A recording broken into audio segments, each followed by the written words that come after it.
All right, let's talk about Family Guy Season 24, Episode 15. You know, there's something I love about these later season Family Guy episodes. It's like they've gone completely off the rails with their historical reenactments. This episode, it's got Brian, the intellectual wannabe, trying to use his time machine, which, by the way, sounds like it has the same issues as my old toaster oven. He's trying to explain history, but of course, it devolves into a nonsensical mess of Family Guy gags. The whole setup with a tech support call about making love to a bear? Classic Family Guy. They love that kind of gross-out, nonsensical humor to kick things off. It tells you exactly the kind of episode you're in for. They're not trying to be subtle. They're just throwing weird stuff at the wall and seeing what sticks. And honestly, sometimes it does.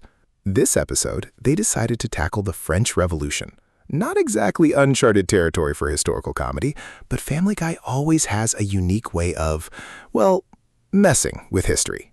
They take these grand historical events and just inject them with pure, unadulterated chaos. We're talking orgies, Baz Luhrmann references, and Marie Antoinette giving the worst advice ever.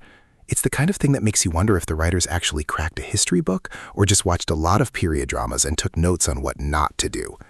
The absolute wildest part, they managed to cram in a musical number about Moulin Rouge parties and then somehow pivot to the bread riots. It's a tonal whiplash that only Family Guy can pull off. And just when you think it can't get any weirder, they bring in J.K. Rowling for a surprise execution. Yeah, you heard me, J.K. Rowling. This episode is a train wreck in the best possible way, and I can't wait to dissect every single insane moment. Stick around, because we're going deep into the madness. And trust me, you do not want to miss what happens when Brian Griffin tries to teach history. Make sure you hit that subscribe button and the notification bell so you don't miss out on our breakdowns of all the absolute insanity this show throws at us. You know, when you're diving into an episode like this, it's easy to get caught up in the gag-a-minute pace, but there's usually a method to the madness, or at least a really funny accident. And this episode, it felt like they were firing on all cylinders, even if some of those cylinders were firing in completely the wrong direction. They're not afraid to be offensive, they're not afraid to be ridiculous, and they certainly aren't afraid to completely butcher historical accuracy for a cheap laugh. This episode is a prime example of Family Guy at its most ambitious and, arguably, at its most unhinged. They took on one of the biggest historical events ever and turned it into a playground for their signature brand of satire. It's a bold move, and while it doesn't always land, when it does, it's pure comedic gold. The way they twist these iconic figures and moments is what makes this show so enduring, even after all these years. They're constantly pushing boundaries, and this episode is no exception. It's a chaotic symphony of historical inaccuracies, pop culture references, and Family Guy's signature brand of shock humor. We're going to unpack it all, from the disastrous time machine to the surprisingly dark humor. So, let's get into it. You thought that was wild? Just wait. The French Revolution was just the appetizer. The Civil War is coming, and it's going to be just as, if not more, insane. It's a level of historical revisionism that's both appalling and hilarious. And the way they use the characters to navigate these periods, it's a masterclass in how not to teach history, and a fantastic example of how Family Guy uses its core cast to explore even the most serious topics with a complete disregard for the truth. It's the kind of thing that makes you laugh, then immediately feel a little guilty about laughing, which is exactly where Family Guy wants you. They're masters of the uncomfortable chuckle. And this episode, it really leans into that. The transitions between historical periods are jarring. The historical figures are caricatures, and the jokes are often offensive. But that's the Family Guy way.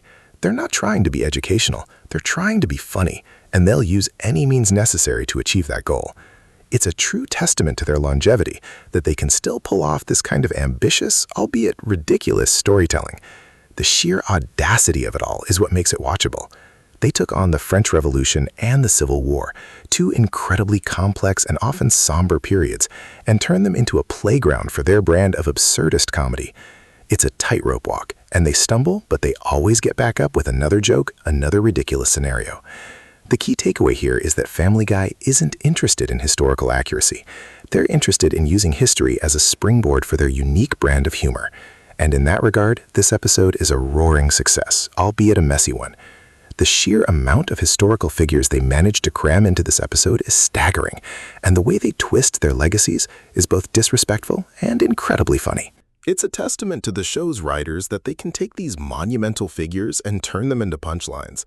This is where Family Guy shines, taking the familiar, the iconic, the historical, and twisting it into something completely unexpected and hilarious. The French Revolution segment is particularly brilliant in its absurdity, with orgies, Luhrmann, and a bizarrely modern understanding of economics. And then they transition to the Civil War, which is equally chaotic, with bad fashion choices and questionable military strategies. It's a whirlwind tour through history, and you're just along for the ride, trying to keep up with the jokes and the historical liberties they're taking. The core of this episode, like many Family Guy episodes, is Brian Griffin's misguided attempts at intellectualism and lecturing. He's the narrative glue that holds these historical segments together, however loosely. His attempts to be the voice of reason or historical accuracy are constantly undermined by the sheer insanity of the situations he finds himself in. It's a running gag that never gets old, because it perfectly encapsulates Brian's character. He thinks he's smarter than everyone else, but he's often just as clueless, if not more so than the rest of the Griffins. This episode really highlights that dynamic. He's trying to impart wisdom, but he's surrounded by absolute lunatics, both historical and familial. It's a recipe for disaster, and that's precisely what makes it so entertaining. And let's not forget the callbacks. Family Guy loves its callbacks, and this episode is no exception. They're woven in subtly sometimes, and other times they're as blatant as a giant chicken fight. It's part of the show's DNA, this ability to reference itself and its own past jokes, creating a shared universe for the fans. This episode is no different, and fans of the show will undoubtedly find plenty of little nods and winks to enjoy. The sheer ambition of this episode, tackling two massive historical events, is commendable in a bizarre sort of way. It's the kind of swing for the fences that defines Family Guy. They're not going to play it safe, and this episode is proof. It's a glorious mess, a historical fever dream, and a testament to the show's enduring ability to be both incredibly dumb and surprisingly clever. It's a paradox wrapped in an enigma, covered in a thick layer of historical inaccuracies. And that's why we love it, right? It's the show that dares to ask, what if history was just a giant setup for a fart joke? And the answer, apparently, is this episode. It's a wild ride, and we're just getting started.